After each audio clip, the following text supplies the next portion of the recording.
The year is 1999. April 20th.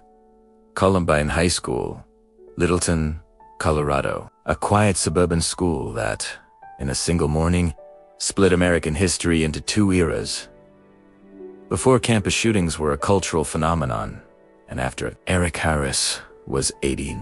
Dylan Klebold was 17. Seniors. Neighbors later described them as ordinary kids, the kind who collected academic awards, spoke in English class phrases, and looked completely normal. Spoiler warning, they were not normal. They had been planning this for over a year. The plan was ambitious. They didn't just want to shoot people. They wanted to blow up the school. Propane bombs placed in the cafeteria, timed to detonate during lunch hour when hundreds would be packed inside. The bombs failed to explode, so the two armed teenagers walked into the building anyway. 13 people died. 24 were wounded. Harris and Klebold killed themselves in the library. Columbine was different. It wasn't just another tragedy. It was the event that truly changed everything. Within hours, every major national news network was broadcasting live. Kids climbing out of windows. That image burned itself into an entire generation's retinas. But here is the part that keeps researchers awake at night. Statistically, Columbine was not the deadliest school shooting in American history. Not even close. Yet it became the blueprint.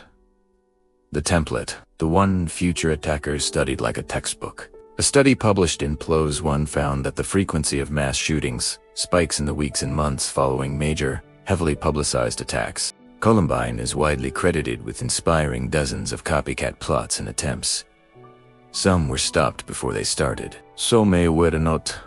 Eric Harris left behind a manifesto and a checklist. Cold. Methodical. He wasn't the type to snap. He planned. Revise. That is the kind of detail that keeps forensic psychologists staring at the ceiling at 2 a.m. The aftermath of Columbine rewrote American law enforcement tactics overnight. The old protocol wait outside contained the scene. Negotiate was thrown out. The new rule, go in immediately, because at Columbine, while officers waited outside, the massacre continued for more than 3 hours. Teacher Dave Saunders bled to death in a science classroom while students pressed shirts against his wounds and held up a sign in the window that read, "One bleeding to death." He was 47. He coached the girls' basketball team. He became one of the reasons the protocol changed. Columbine also triggered a national conversation about violent video games, goth culture, and the so-called trenchcoat mafia. Most of it turned out to be wrong. T-Real, issues, untreated mental illness, easy access to guns, a documented culture of bullying at the school, and repeated government failure to address warning signs were largely ignored. And here is the most disturbing part about Columbine. The killers got exactly what they wanted. They became famous. Their names are known to almost every American over 25. Their faces made magazine covers. Their writings have been read by millions, researchers, journalists, and most dangerously, future attackers have studied every detail of their methods. The FBI even coined a term for it. The contagion effect. High-profile attacks inspire imitators, and Columbine remains the epicenter of that effect more than any other single event in American history. 25 years later, the line still runs straight through Columbine. It is either a tribute to its historical significance or a damning indictment that almost nothing has changed probably but. Virginia Tech, April 16th, 2007. Blacksburg, Virginia. Seung-Hui Cho. 23 years old, 32 people killed, the deadliest school shooting in U.S. history at the time. Cho had been treated for mental illness. He had sent a manifesto to NBC News before the attack. The university had received multiple warnings about his behavior. None of it stopped him. Sandy Hook, December 14th, 2012. Newtown, Connecticut. Adam Lanza, 20 years old, 20 first graders, and 6 staff members. Children aged 6 and 7. The cognitive dissonance of 6-year-olds shot 3 weeks before Christmas still feels physically painful. Lanza murdered his mother first, then drove to the school. The entire attack lasted less than 11 minutes. 154 rounds from a Bushmaster XM-15. The nation watched a president cry on television. For a brief moment, it felt like something would finally change. Then the momentum faded. The legislative response collapsed by 6 votes. Uvalde, May 24, 2022. Robb Elementary School, Texas. 19 children and 2 teachers, most of them 9 and 10 years old. Salvador Ramos, 18, legally bought 2 AR-15 style rifles days after his birthday. He was inside to adjoining 4th grade classrooms for 77 minutes. Children calle 911 from inside the rooms, whispering for help. Outside, more than 370 law enforcement officers eventually gathered. Parents were held back at gunpoint. Officers waited. The attack commander treated it as a barricaded subject situation, a decision that directly contradicted the post-Columbine national standard of immediate entry. 77 minutes. Parkland, February 14, 2018. Marjorie Stoneman Douglas High School, Florida. 17 dead, 17 wounded. Nicolas Cruz, 19. Dozens of prior warnings ignored by the FBI and local authorities. But this time, the survivors fought back in a way no previous generation had. They were teenagers angry. Articulate unwilling to wait for adults to fix it. Emma Gonzalez S6-minute-end-20-second.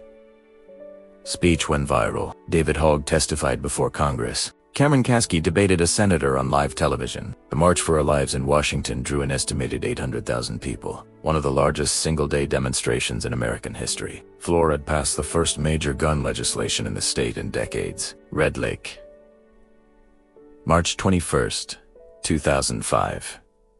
Red Lake High School, Minnesota. 10 dead. Jeff V's, 16, a member of the Red Lake Chippewa tribe.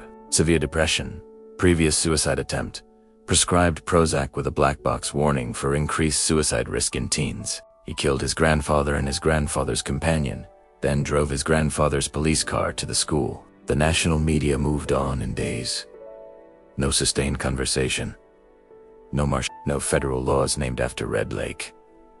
The community mourned largely alone. 25 years after Columbine, the line still runs straight through it. Every new attack is either a tribute to its historical significance, or a damning indictment that almost nothing has changed. Probably, but the contagion continues. The blueprint remains. And the deep uncomfortable truth is that the shooters keep getting exactly what they wanted. Fame, attention, and a permanent place in the American nightmare. Each new tragedy feels both shocking and strangely familiar, as if we are watching the same horror movie on repeat with different actors. The names change. The body counts rise. The political outrage flares and then fades. But the pattern stays the same. Warning signs ignored. Response delayed. Lessons unlearned. And somewhere, another young person is already studying the old manifestos, watching the old footage, learning the old tactics, waiting for their turn to step into the spotlight that Columbine first created. The cycle feeds itself. Media coverage gives the killers the immortality they crave. Future attackers see the attention and the notoriety and decide it's worth the cost. We keep counting the dead, promising never again, then moving on until the next one. The uncomfortable question that lingers long after the cameras leave is this: how many more blueprints will we allow to be written before we finally decide to stop handing out the pen? How many more times will we watch the same story unfold? The warnings missed, the response too slow, the outrage temporary, before we admit that the system itself has become part of the contagion. Columbine didn't just change how we respond to school shootings, it changed how future shooters see themselves, not as isolated failures, but as protagonists in a dark American saga. They don't just want to kill. They want to be remembered. They want their names spoken in the same breath as Harris and Klebold. And in that twisted desire for legacy, the deadliest part of Columbine lives on.